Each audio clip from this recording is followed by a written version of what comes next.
Hello, welcome everybody. Thanks for joining us for another episode of Arthur's Roundtable. Super grateful for everybody that's tuned in and shared it with your colleagues. We've been having a good time doing these and lots of interesting guests. And our guest today in particular, Benjamin, is it Ulrich? Did I pronounce it right? I pronounce it Ulrich. I think Ulrich is Ulrich. fine. Is Yeah, very good. yeah. Ulrich. Just make sure I got that right for the group. And he has been very generous with some of his colleagues, some of which we've interviewed already. So I'm super grateful to have him on the program today. I think you'll find it very interesting. As you know, our topics are often family office and family office adjacent type subject matter, and then some stuff that just has nothing to do with that. We're super happy to talk to Benjamin today. So with that, Benjamin, would you mind starting off with your journey, and then we can talk about a whole bunch of other stuff? Yes, absolutely. And thank you so much, Arthur. It's been a pleasure You're getting welcome. to know you and following your program, and happy to contribute in the future as well. Let's start with my journey because I would say it's very unusual. I started studying psychology. Actually, I have a master's degree in organizational psychology from the University of Bern here in Switzerland. Yeah. And fast forward in very big leaps, I went into sales because working in a large corporation as a psychologist, I felt like I didn't have any traction. I couldn't really help the people as I wanted to. And I decided I have to be closer to the client. And when I speak, when I sell, when I prospect, I saw just huge success, and I changed Nice. jobs and into the cannabis industry. We had a legal loophole here in Switzerland, and we were selling CBD. It didn't get you high. It was for recreational and medicinal purposes, I would say. And we saw huge success, and I knew I wanted more. I knew I wanted to do M&A and acquire companies, and there was just not alignment between the founder, owner, operator of the business and kind of how I saw things and where I wanted to go. And fast forward another leap, I learned about mergers and acquisitions. And then I learned about this layer that's sitting on top of the entire industry, which is the capital layer. That's really the investors, the capital owners who can allocate and kind of through their allocations decide, through their attention, their capital intention, decide what grows and how does it grow. And I was very fascinated that even you could make money. That was one of the perspectives I had, was really connecting investors and then taking a small sliver from that connection. We talked in the preamble, we talked a little bit about family office insights, how your community works. And my mentor, I'm so thankful for him because 12 months ago, he said, you can connect people like businesses and investors or investors and investors. And it's kind of what Ronald Diamond also advises. He says the best thing you can do for a family office is to introduce it to another family office. So that's been my journey for the last 12 months, basically. Happy to jump into that and happy to have this conversation with you today. So tell us about your mentor. Why has that become so important to you? You don't have to name them if you don't want to, but why? What were the elements that helped you see that as a valuable thing to do? For example, even having a mentor, right? Yes. I wrote down his name and the name of his business partner because I feel tremendous gratitude towards both of them. And so I'm happy to mention them. My mentor, and I always, he's my self-proclaimed mentor. He would never accept the title, right? Mhm. And you could consider him a friend. It's a gentleman who lives in Singapore, from Australia, went to England and then moved back to Singapore. Callum Lang is the name, Callum Lang, and he founded a program called Veblen, which helps ambitious professionals get their first board seat. And one of the functions that a board member needs, or it's useful to have, is to raise capital for a company. So you get your board seat, and then how can you help the company? Maybe you have technical expertise, but maybe you can also connect an investor. And so he created a separate program called Guild, the Global Investment Leader Directive, where he teaches his experience and his understanding in how capital is actually being raised. And I think it's very much synchronous and aligned with Family Office Insights. People who know, like, and trust each other. When you send a deal to one of your buddies from your community, they know Arthur has checked this, he knows what he does, and I'm going to co-invest. What's the minimum ticket size or whatever the conversation is, or let's dig into this together. And it's not like you don't raise capital from throwing out 1,000 pitch decks by email and then hoping something sticks. And he is so important to me because he showed me that my love for people, like I became a psychologist, and we can go into the history why I did that. Talking to people, as in this conversation, and then sort of the investment, capital, business, the economic piece, and then you weld that all together. You have an ikigai. You have something that you like to do. You're good at it, and you can make money because the market, rewards it. And I was on fire, and I had hundreds of calls, and I That's just exciting. spoke to Colton like 2 hours ago, and we were like, 2026 is going to be awesome. Yeah. By the way, Colton is one of the folks that we know commonly together who has also been instrumental in bringing some important people to the table for not just the Arthur's Roundtable podcast, but the relationship building in general. And I don't mind giving a shout out to him at all. In fact, I appreciate that you brought it up. And he's got a new program called Family Office Factory, where he's got a good events newsletter. He's been posting some interesting things. I think that it consolidates information for people who are interested in the family office space. That's for sure. And so, yeah, it's he's doing a great job. And let's touch on what you said a little earlier and get into what caused you to feel it was important to be in this psychology business. Let's just call it that. Yeah. Yeah. So maybe let's start at the top, and then let's dig a little bit down and go back in time. It was in spring 2025. My mentor told me, gather a group of people, because people are always interested in meeting other people. They may not be interested in meeting you, but if you bring interesting people, the event itself becomes interesting. And as the networker, you kind of know everybody. And I started doing that in Zurich, in Switzerland, and basically from LinkedIn. Like, I didn't have anybody in my phone contacts. And one of the people I reached out to was Maxime Yardai. And together with Daniel Kertes from Switzerland as well. Daniel is a family dynamics advisor, and Maxime is a next gen advisor. Now, they're both second generation, right? And we met at one of my roundtables. I invited lots of different people. We had a couple of those small ones. And then the three of us decided we're going to continue with a format that is geared specifically towards the soft side of enterprising family wealth. I would like to say it's the soft underbelly of a family. Conflict, succession, inheritance, you name it. Addiction. It's almost like opening Pandora's box, mental health. And you had a wonderful conversation with our friend Angelina Carlton, who also spoke super nice to that. Yeah, that was a good one. Yeah. And I studied psychology. I wanted to study maybe law or economy or even medicine, but I studied psychology because my family, I would say, completely disintegrated.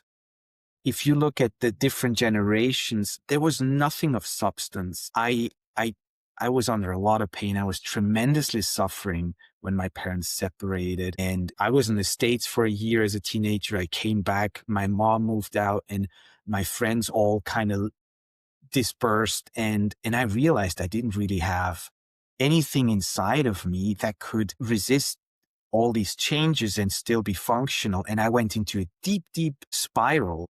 And it was short plug. It was Tibetan Buddhism. I found a teacher. I started to practice Tibetan Buddhism. I do this now for 17 years every day.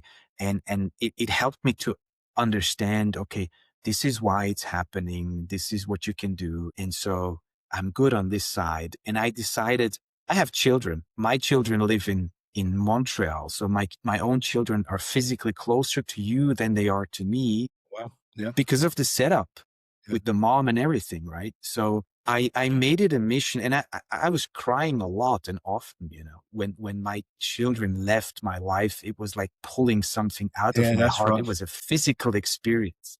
I've been through that, but not as dramatic. They were 20 minutes Yeah. away.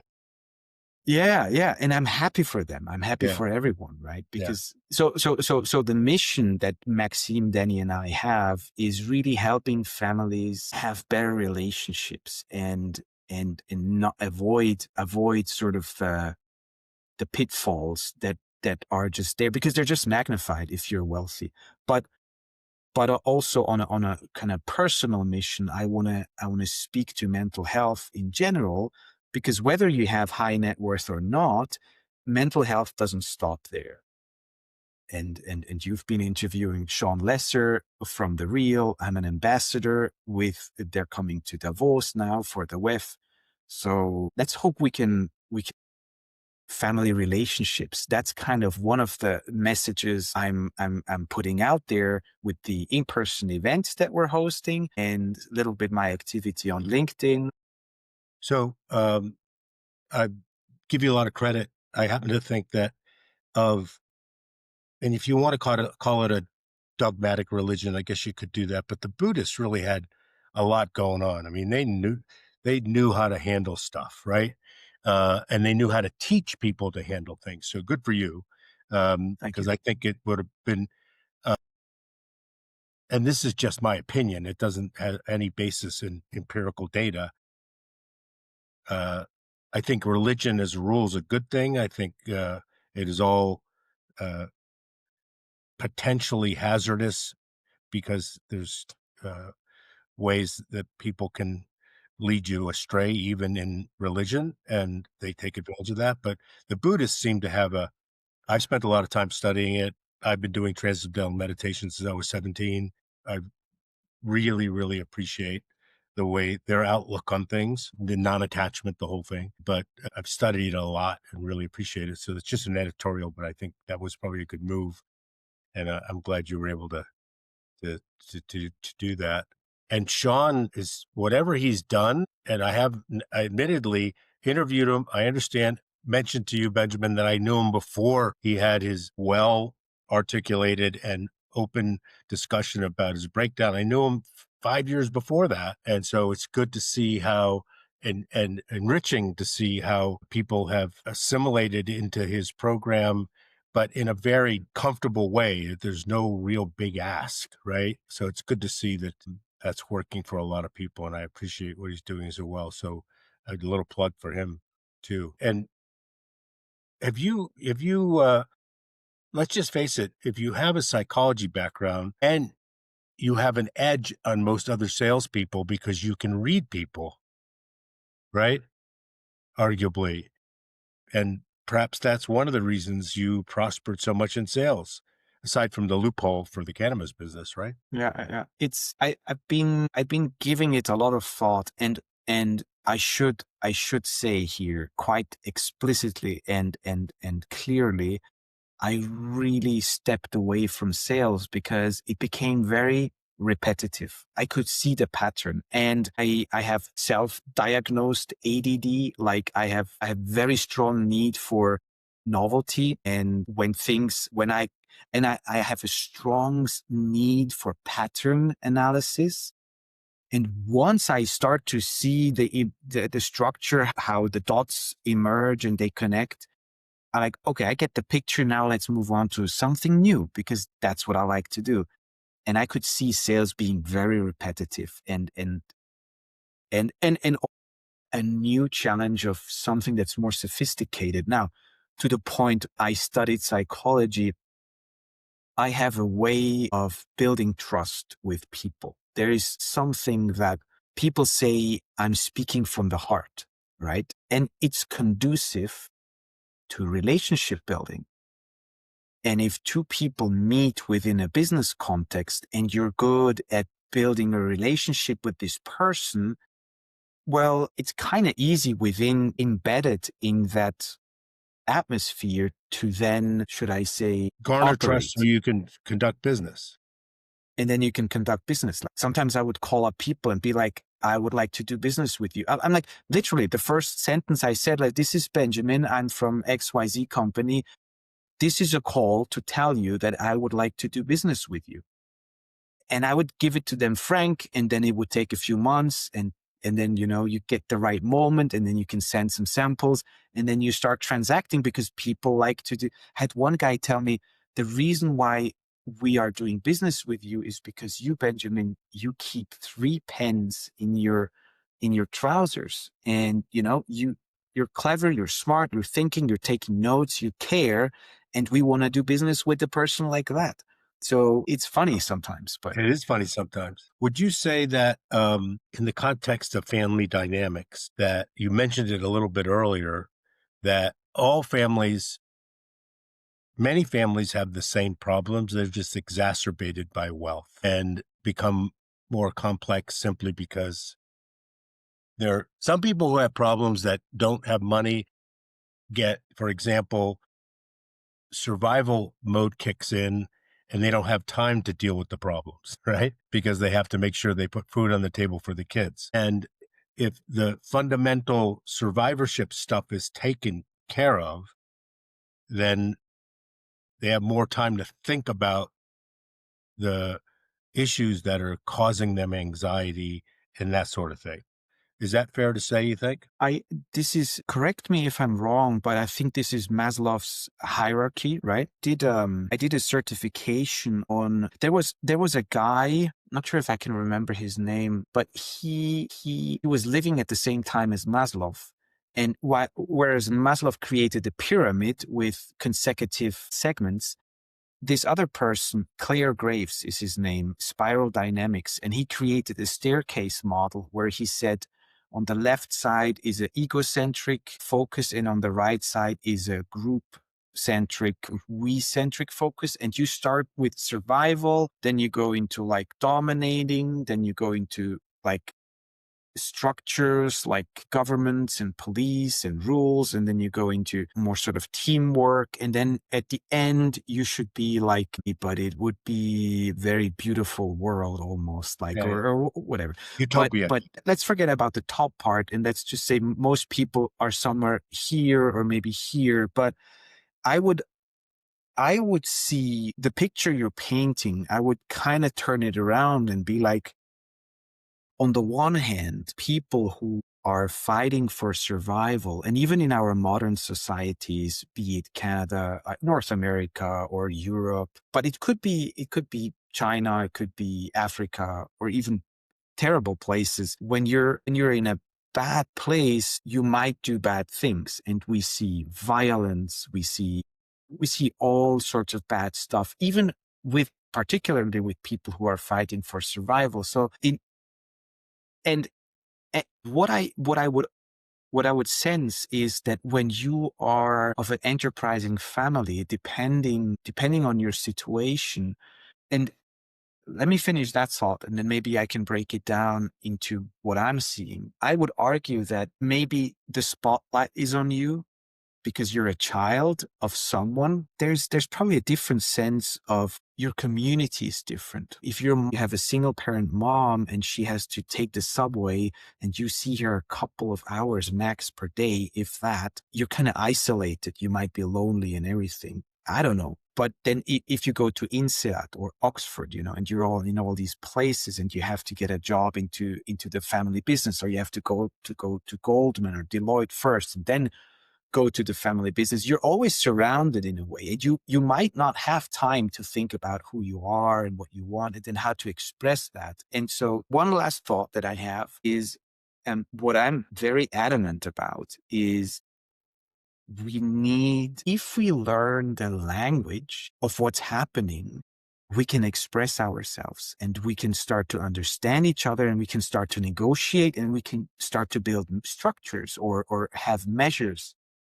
If we don't know that language, and in a way, psychology in that sense could be a language, just as reading a P&L statement is a language, or the weighting in the latest DeepSeek 7 trillion parameter model is also a language. And I think what I'm advocating for, be that mental health, be that family dynamics, is creating a safe space, perhaps within myself, learning that language, and then starting to communicate with the outside about something that troubles me or something I would like to address. Because the worst thing that can happen in a way is when somebody commits suicide and nobody knows what happened. And I mean, I had that with a very close relative of mine, um, that that she didn't do it, and she told me about 2 months ago that she wanted to do it when she She was a considered it. teenager. Yeah. Yeah. She did it, she just didn't succeed, and I Right. didn't know about that, and Wow. I'm like, I don't know how my life would have ended up. So I'm starting to think like we should talk to each other. We should care about each other's lives. And if you run a business or many businesses, just on a funny note, I was talking to an aviation broker and he said, I am I'm in the business of giving CEOs 30 more nights with their children per year. It's amazing. Yeah. That's amazing. Yeah. Yeah. That is a perfect way to get people to understand what you're really selling, right? You're selling 30 more nights. I like that.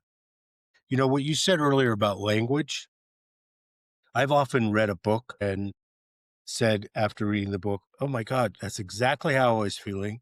That's exactly what I was thinking about." But they put it into words that I could use and understand. Like it illuminated this problem situation, whatever it was, right? And so it's happened so many times I can't even count them, right? Where I've read the book and a book and it's wow, that's exactly what I was thinking about, but I could never put it into words. This is super instructive, right? And Yeah. so when you talk about having the right language, it's not the maybe negative implications of tagging something with some sort of impairment, but having a way to communicate with each other that will potentially solve a problem. Would you also think that in family dynamics, for example, when there's a problem, you know, that, and I think a psychologist has always been a good place to plug in, to have a third party who is no skin in the game, to have optics, to have a viewpoint outside of everybody else that has skin in the game.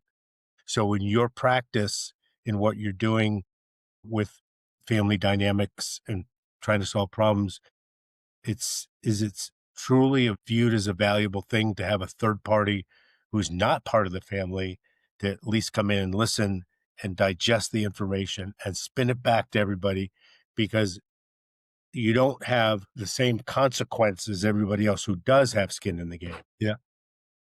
It's like, yeah, you have to do the work. You have to do the work. Yeah. Yeah.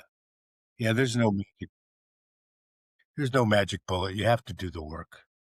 Yeah. How do you deal with, for example, in your experience, with the family member that is the trust fund young playboy, really not interested in solving any problems?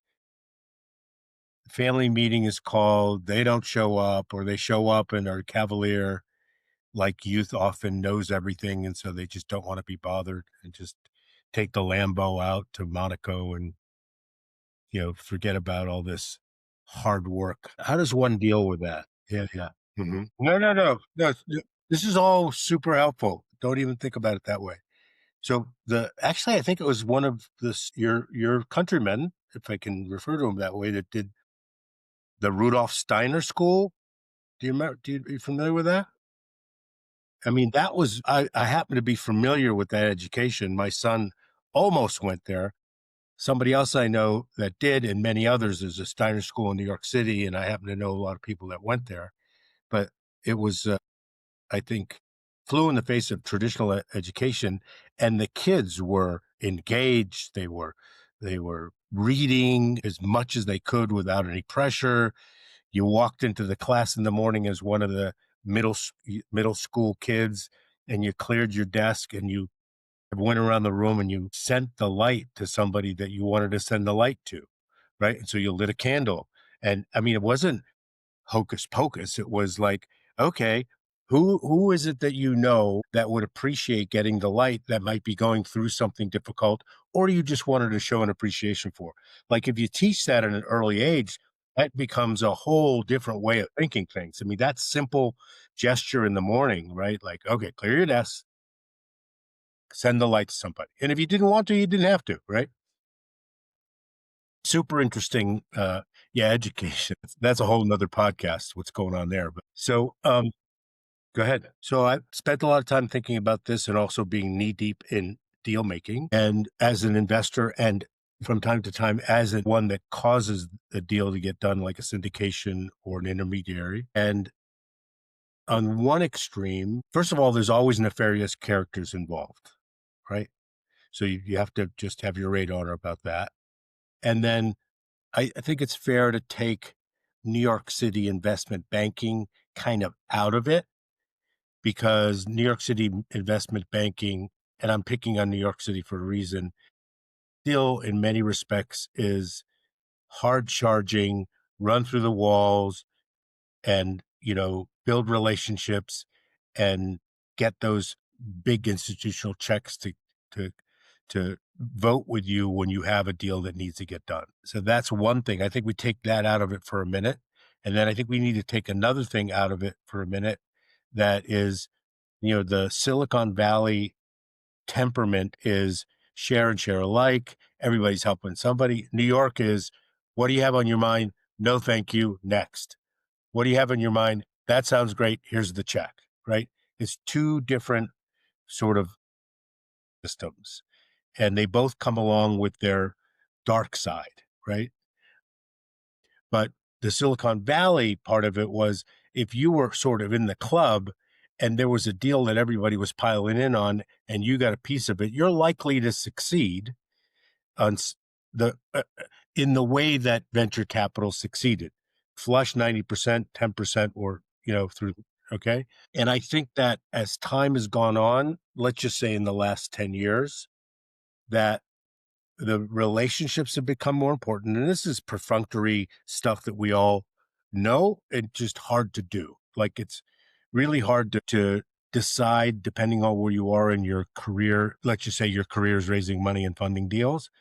Like it's hard to become patient to develop those relationships because you still have to pay the kids' tuition, right? But the relationships are super important, more than important than ever. And I really believe that there was a underlying theme that was always there, but didn't have a name on it.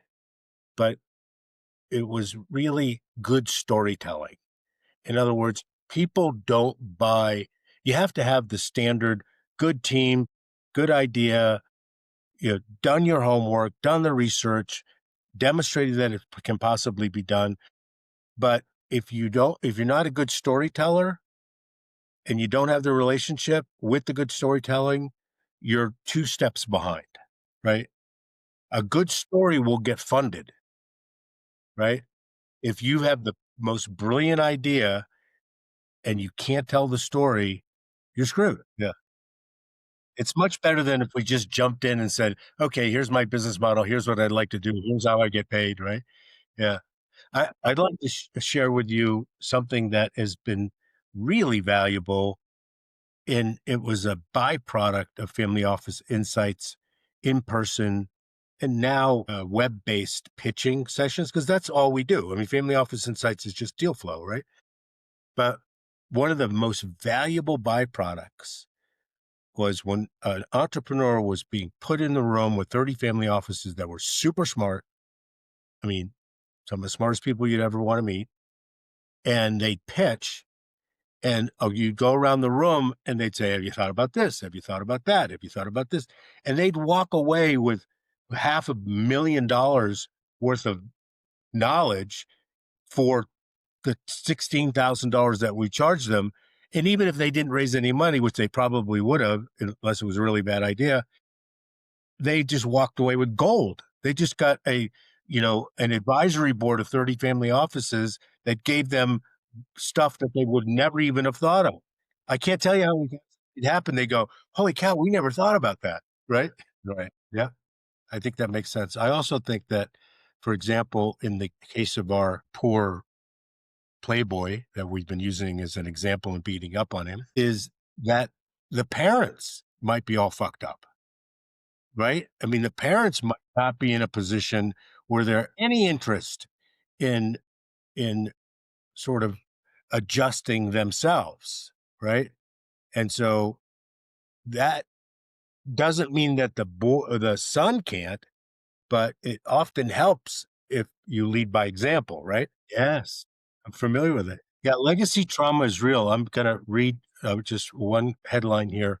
So my wife, I'm sitting in her office. She has a vision board, and it's really amazing.